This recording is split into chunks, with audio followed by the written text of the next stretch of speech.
Within the amber glow of the sanctuary's waning candle, there resides a silence so profound, it becomes a melody, a resonant frequency of the soul that mirrors the stretching of hours into an eternity of devotion.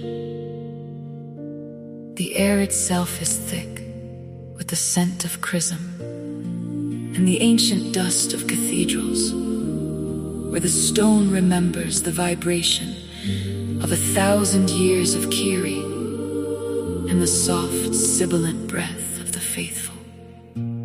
Here, time does not flee.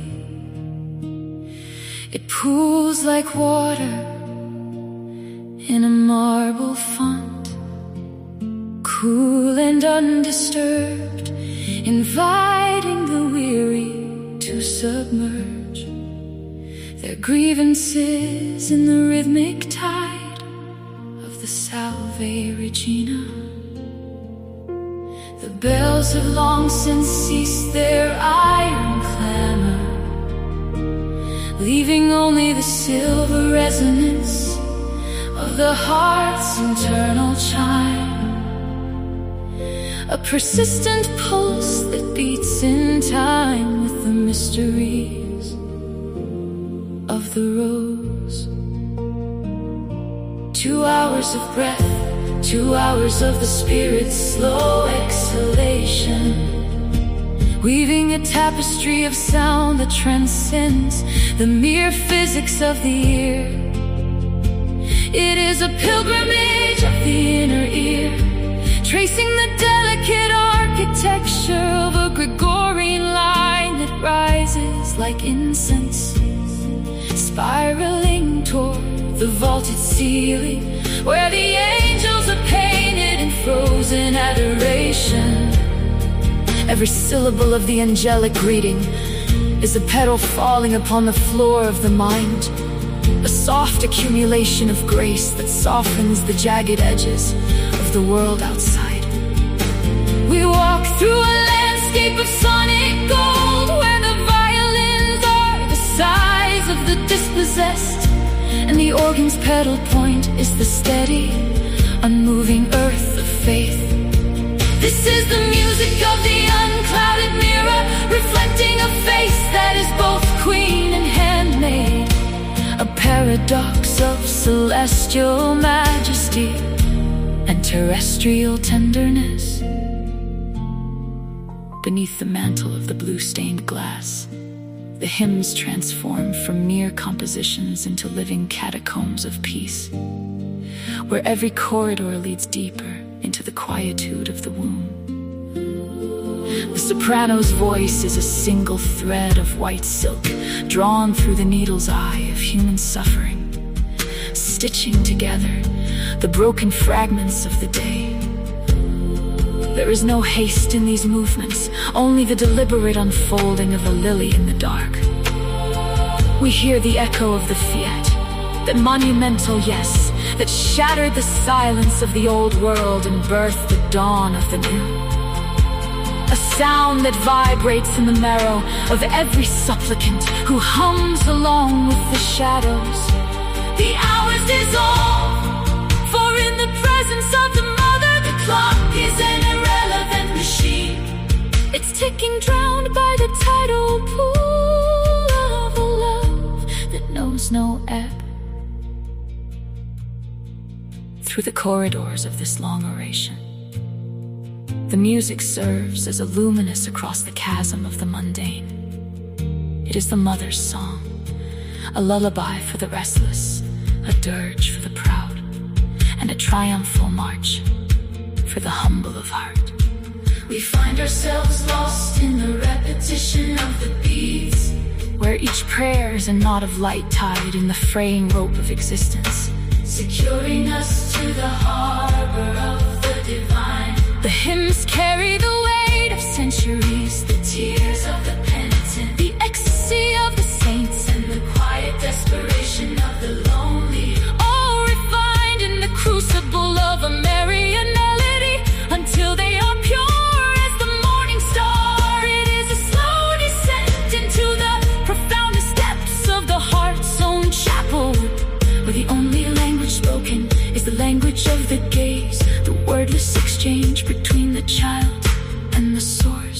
of its peace. When the final chord eventually fades into the stillness from which it emerged, the silence is no longer empty. It is pregnant with the resonance of the Queen of Heaven.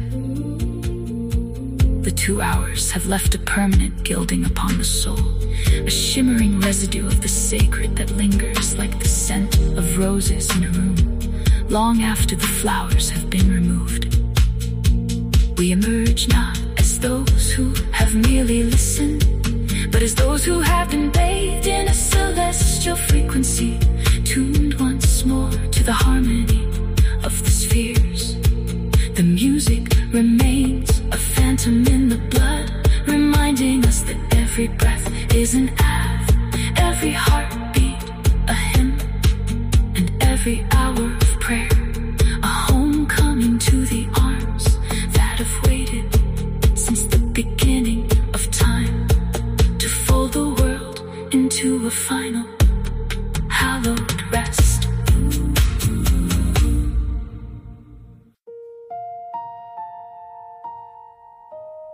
The evening air in Jerusalem held a weight that did not belong to the sun. A density of secrets kept behind bolted cedar doors, where the 10 sat trembling in a half-light of joy and terror.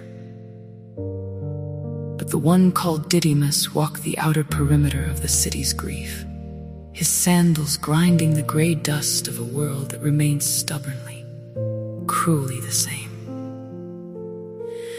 For Thomas, the architecture of the soul was built on the geometry of the visible. A carpenter's son who knew that a beam must be felt to be trusted, and a joint must be plain to be true.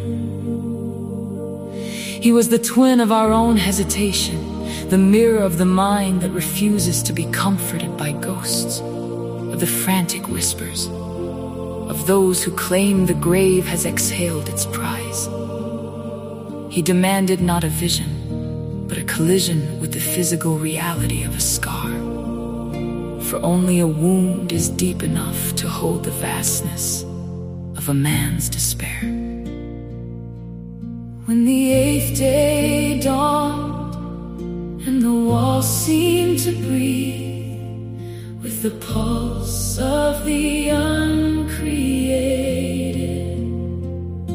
the air in the room grew sharp with the scent of lilies and old blood. There he stood, not as a shimmering phantom of the mind's desire, but as the master of the loom, wearing the punctures of the world's malice like badges of an ancient cosmic rank. The invitation was a thunderclap of mercy. Reach out the finger, extend the hand, map the geography of the side where the spear had carved a tavern for the weary. In that moment, the distance between the skeptic's eye and the Savior's heart collapsed into a single trembling point of contact. The logic of the stone gave way to the logic of the flame. The twin who sought the limit of the flesh found the shoreless ocean of the divine. And the cry that shattered the silence was not a confession of logic, but a surrender of the entire being. My Lord and my God.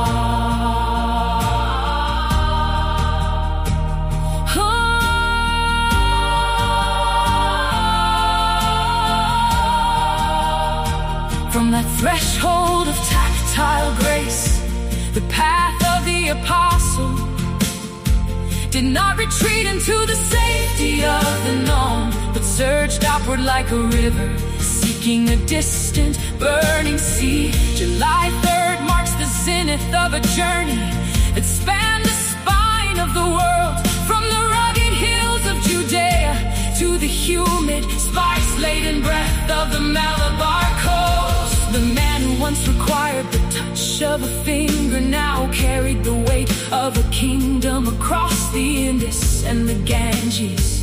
His footsteps weaving a tapestry of light through the dark forests catacombs of the East. He who was slow to believe became the swiftest to run. His heart forged into a vessel of unshakable iron, tempered by the memory of that upper room. He traded the familiar stars of Galilee for the southern constellations of India, preaching to kings and craftsmen alike that the God of all creation possessed a body that could be broken, a heart that could be felt, and a life that could never again be contained by the geometry of death. Now the monsoon rains of Mylapore sing his name against the granite crosses that stand as sentinels of his sacrifice. The doubt that was once his shadow has become the foundation of our certainty. For he asked the questions we were too afraid to whisper, and touched the darkness we were too timid to face. On this feast of the 3rd day of July, we do not celebrate a man of hesitation, but a man of the ultimate leap, the traveler who the chasm between the seen and the unseen with the of his own martyrdom.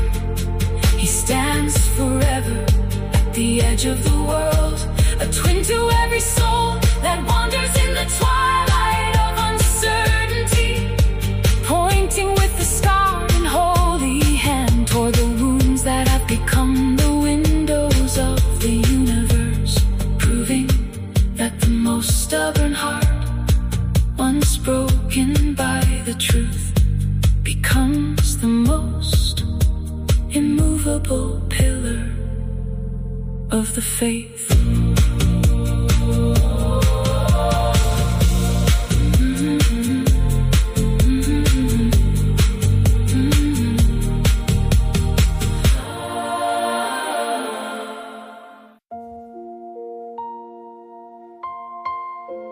In the hollowed marrow of the mountain, where the silence breathes in rhythmic tides of stone, there dwells a sentinel of the invisible, a weaver of the quietude that binds the fractured soul to the absolute. It is not a shield of hammered bronze or burnished iron that we seek today, nor the vanity of shields that rust in the salt of human tears, but a bulwark forged in the furnace of a 3-year solitude. Beneath the limestone ribs of Subiaco, the world's clamor was distilled into a singular drop of devotion, a liquid clarity that quenched the fire of the flesh and hardened into the diamond geometry of the rule. You, the father of the West, did not flee the world to abandon it, but to learn the architecture of its true defense, standing as a pillar where the currents of chaos break and dissolve into the order of the divine.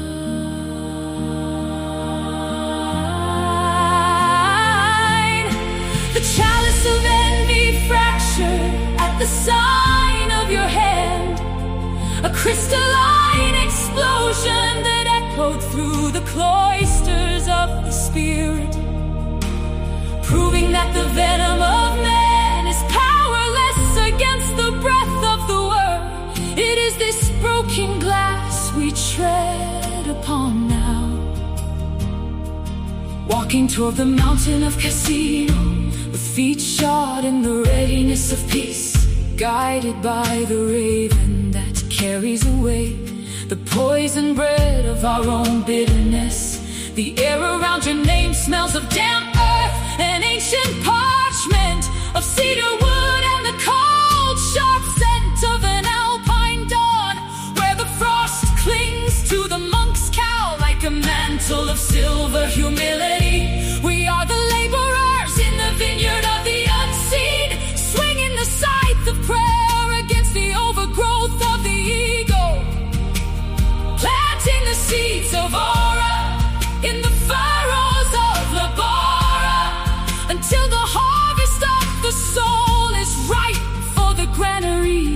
eternity. Crux sacrosit mihi lux, the vows of protection carved into the very air we inhale. A geometric fortress where the dragon finds no purchase, and the serpent's hiss is silenced by the humming of the psalms. This is the shield that does not weigh upon the arm, but lifts the heart toward the uncreated brilliance, a transparency that reflects the malice of the abyss back into the void. It is a shield of listening, an ear inclined to the Master's voice, until the interior silence becomes a cathedral where the lamp of the Spirit never flickers. No arrow of the midday devil can pierce the weave of a life lived in the enclosure of the holy will. For the boundaries of the monastery are the frontiers of a kingdom that knows no geography, but the geography of grace. The iron pendulum of the monastic clock strikes the hour of our awakening, calling us from the slumber of the senses to the vigil of the vigilant, where the liturgy is the heartbeat of a world that has forgotten how to pulse in time with the Creator. We trace the cross upon our lips, sealing the gateway of speech, so that only the gold of the gospel may pass through. Refining our words until they are as heavy and as precious as the stones you laid to build the houses of God upon the ruins of the idols. In the sweat of the brow and the bowing of the knee, the shield is tempered in the patience of the brother and the silence of the cell. The Spirit is armed with the resilience that outlasts the empires of dust and the monuments of pride. Guide our hands as we grasp the plow of our daily duties, and steady our gaze upon the horizon where the sun of justice never sets. For we are pilgrims under the banner of the Benedictine peace. Let the pax that you carved into the granite of Europe be the seal upon our foreheads, a mark of belonging that the world cannot recognize and the darkness cannot extinguish. Through the storms of the century and the gales of the mind, your rule remains the anchor, the compass and the wall, a legacy of equilibrium in a world of extremes. We sing the song of the shield, not as a plea for escape, but as a vow of endurance, standing firm in the cloisters of the heart, protected by the wisdom of the patriarch who taught us that to work is to pray, and to pray is to become a fortress of the living light.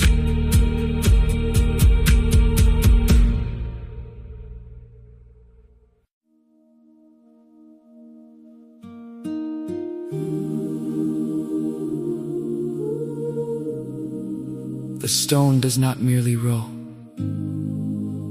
It unlearns the very physics of gravity, surrendering its ancient burden to the percussion of a heartbeat that was never meant to remain stilled.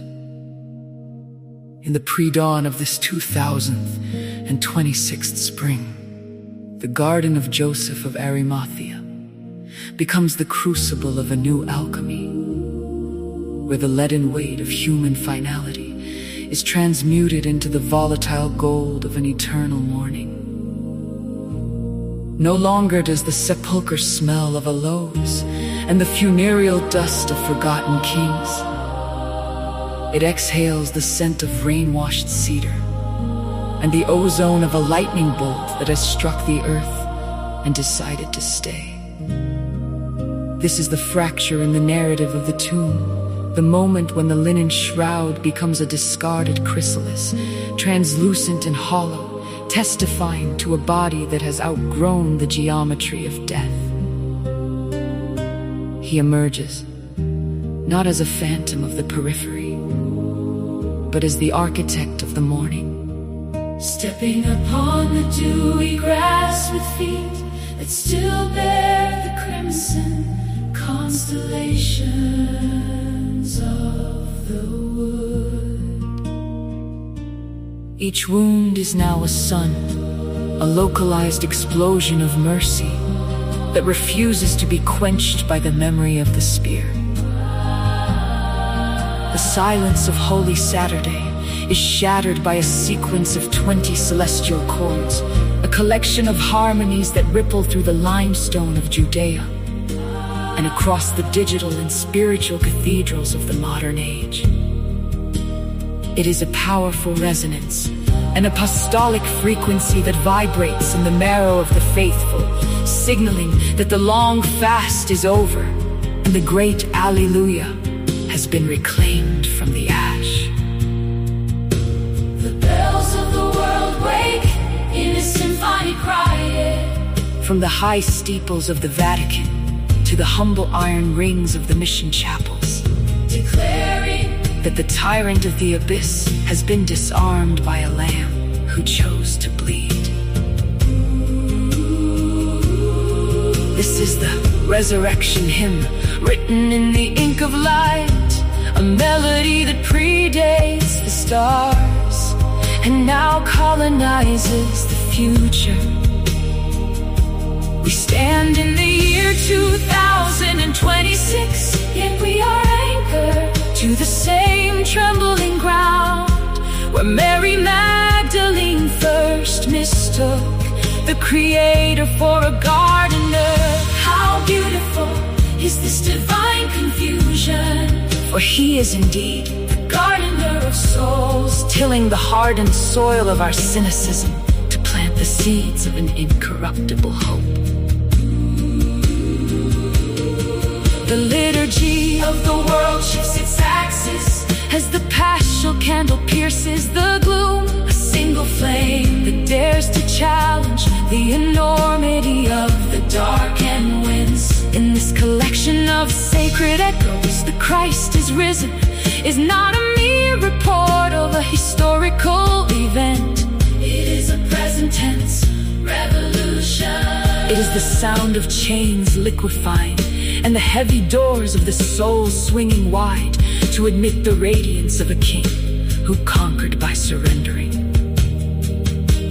The water of the font ripples with the ghost of a new creation, calling the baptized to rise from their own graves of apathy and fear. We are a resurrection people, defined not by our scars, but by the glory that inhabits them, moving through the world as living hymns of a victory that can never be reversed. Nature itself joins this Catholic, the dogwood blooming in the shape of the cross, and the morning mist rising like incense toward a throne that is no longer vacant.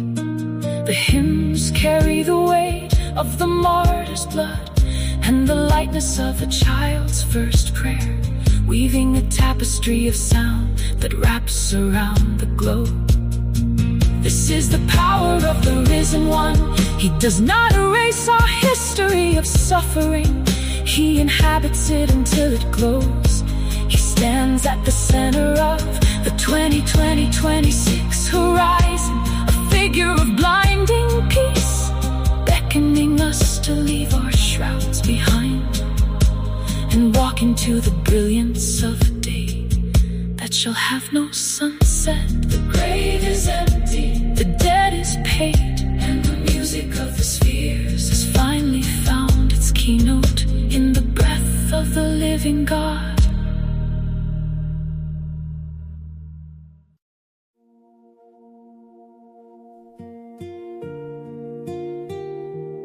The bitumen of the modern midnight settles heavy upon the glass of our screens.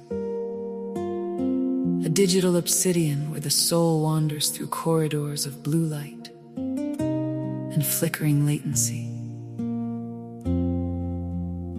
We are travelers in a desert of signals, thirsting for a moisture that no algorithm can provide. Seeking the ancient resonance of a voice that predates the first spark of man-made fire.